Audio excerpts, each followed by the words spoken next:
Today on the Topping Show, Vivek on Sean Hannity discuss the American Dream. Bud Light sponsors an all-age drag show. The UAW strikes increase at both General Motors and Stellantis. A 13-year-old boy uses a gun to defend his mom and sisters from a violent intruder. Disney claims they will quit quietly the culture war. Bud Light has yet another week of football tweet mocked relentlessly, though. Murdoch to exit the news business.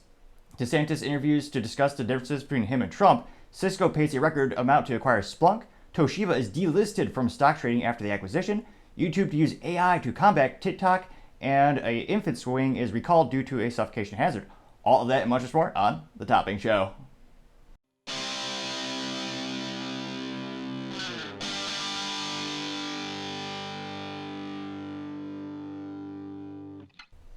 Thank you everyone for taking the time to tune in today. Today's episode of Topping Show is sponsored by Topping Technologies. Topping Technologies is an IT value-added reseller and services company with a special proficiency in IT security. Heck, I see their founder at least twice a day. Gotta say he's quite handsome and brilliant. He's me, you see, that's the joke. If you're an IT leader or a business owner, you can reach the team at sales@toppingtechnologies.com.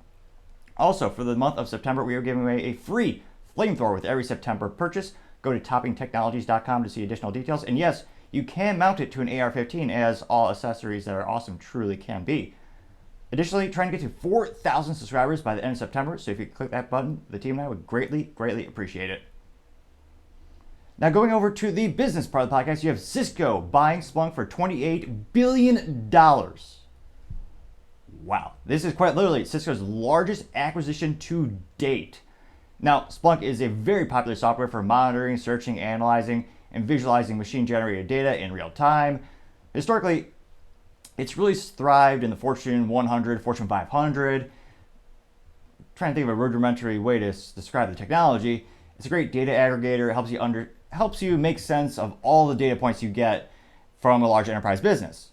Now, it's interesting that they're buying them all of a sudden, and there's a lot of jokes, people saying, "Oh, are they trying to purchase Splunk, or is this just the renewal?"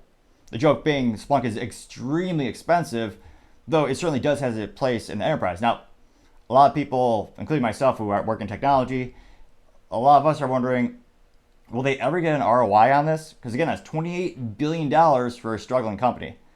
The company, I believe, makes about $2 billion a year in revenue, not profit. It's about their revenue. And even just a quick search on the internet, you look up Splunk yearly revenue, just to double check. Their stock is about $150.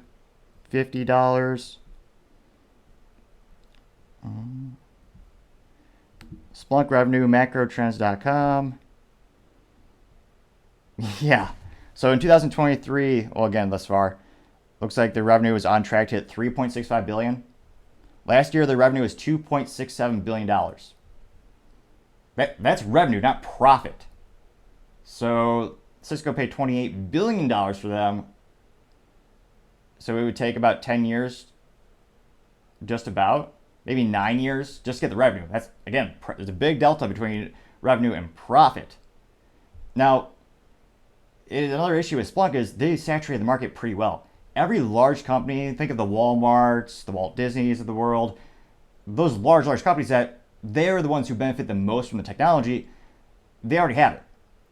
The market is pretty saturated. So they're attempting to go mid-market, which is a term for, let's say, businesses between 500 employees to about maybe 5,000 employees. Well, they're a little bit more price conscious than the Fortune 100s. And there are a lot of competitive tools in that space that do similar things to Splunk. Splunk also has an issue where the more data you feed it, so you pay for the product, but the more data you put in it, the more it costs. So it's kind of a negative incentive to properly utilize it. You also need many employees to use it. My company, my IT company, Topping Technologies, worked with a couple retailers who, unfortunately, they are no longer in business. But when they utilized that technology, they didn't just have one person where that was their whole job. They had a group of employees where that was the only thing they did was manage the Splunk technology. It's a great tool, but very resource intense. So that's another issue as they're trying to expand into mid-market and maybe in some SMB being small, medium business. So there are a lot of issues that Splunk has been going through. Of course, like many companies, they also had a lot of talent leaving the company and people aren't hitting their quotas. So there are a lot of issues with it. Now, Cisco CEO Chuck Robbins said, quote, that the deal would help drive the next generation of AI-enabled security, unquote, which is a very good buzzword. AI will get the shareholders signed off on damn near anything these days. And don't get me wrong, I'm sure there are some long-term capabilities with the technology that they'll incorporate into it.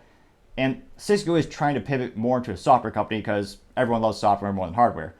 You look at just how software traded companies are traded on the New York Stock Exchange, they're traded at a greater ratio and they're treated in a better light than a hardware company. Now, hardware, when it comes to Cisco, they don't have a monopoly per se, but they have a vast majority share of the market.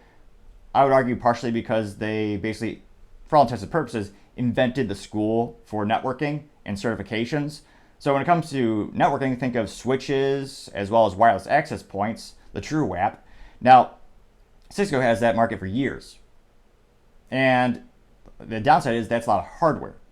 They want to pivot to be more software. So this will help them with that initiative, but at what cost? This is their largest acquisition. Granted, this will be undoubtedly more popular than when they bought the flip cameras, which, hilariously enough, this might age me quite a bit. There was a time where it was a really cool, trendy gadget, probably about the size of a deck of cards, and it had a little USB adapter. It would flip out and you would connect it to your computer. And I believe it's called the flip camera. Of course, they bought it and subsequently never made a profit off of it. A lot of quirky technologies like that back in the 90s, the 2000s. But it'll be interesting. They did pay, I believe, it looks like about 31% premium on Splunk's stock. So it'll be interesting to see if they make a profit. Of course, there's a certain value in addition to the revenue. There's the intellectual property that Splunk has. There's a lot of special ingredients that go into their technology. And it'll be interesting to see how this helps perhaps Cisco on their transition as they try to truly be a software-first company, not just to make shareholders happy, but become long-term more profitable as well.